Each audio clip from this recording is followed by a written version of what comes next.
La arritmia es un trastorno de la frecuencia cardíaca o del ritmo del corazón. Quiere decir que el corazón iría demasiado rápido, entonces estaríamos hablando de una taquicardia, más lento una bradicardia o puede existir un patrón irregular.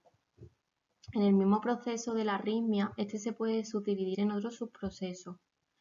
De tal forma que una persona que aparezca con arritmia en la consulta, siempre debemos de saber que puede existir una arritmia propiamente documentada en un electro o que se deba a síntomas producidos por la propia arritmia, como pueden ser palpitaciones, síncope o muerte súbita. A su vez puede existir anomalías en el electro que son asintomáticas pero que pueden ser potencialmente arritmogénicas.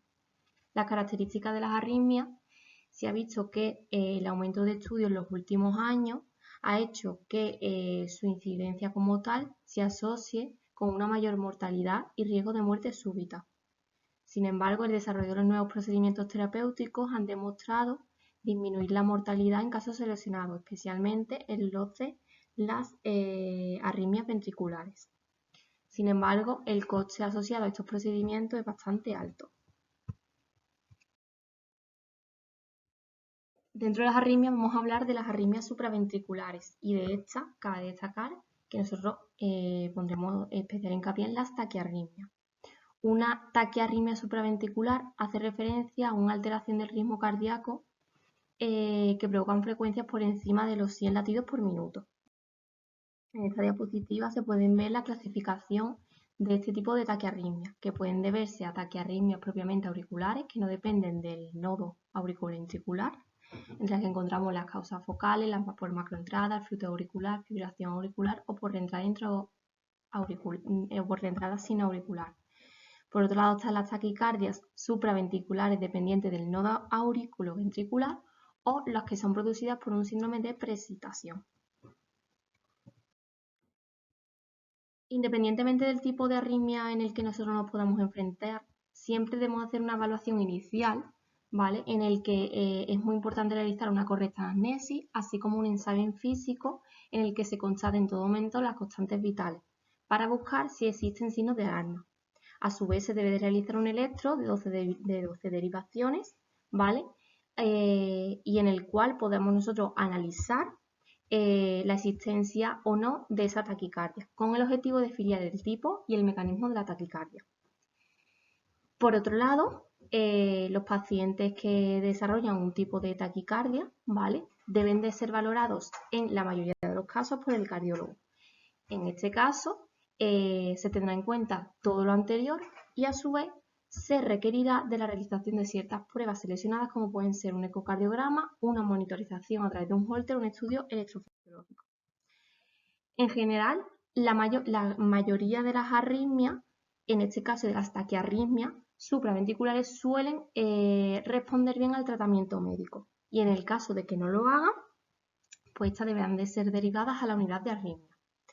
El tratamiento a largo plazo siempre debemos de considerar pues el riesgo de arritmia, el riesgo del tratamiento, la frecuencia y la gravedad de los síntomas, si existe o no una cardiopatía asociada y las preferencias del paciente.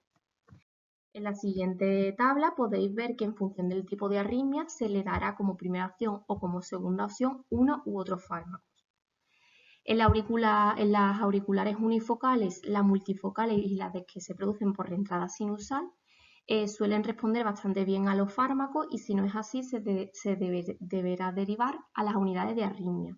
Existen otros como pueden ser las de las reentradas intranodal por vía oculta y las auriculoventriculares, en las cuales siempre se puede existir una primera crisis o una crisis aislada en las cuales el tratamiento consistirá en realización de maniobras vasovagales asociadas o no a tratamientos como la adenosina y el verapamilo y nunca se deberá de poner tratamiento profiláctico. Cuando las crisis en este caso se producen de forma frecuente, quiere decir más de una crisis al año, entonces deberemos de pautar un tratamiento o valorar la existencia de una ablación, ya que cuando las crisis son mal toleradas, el tratamiento suele ser una ablación por radiofrecuencia.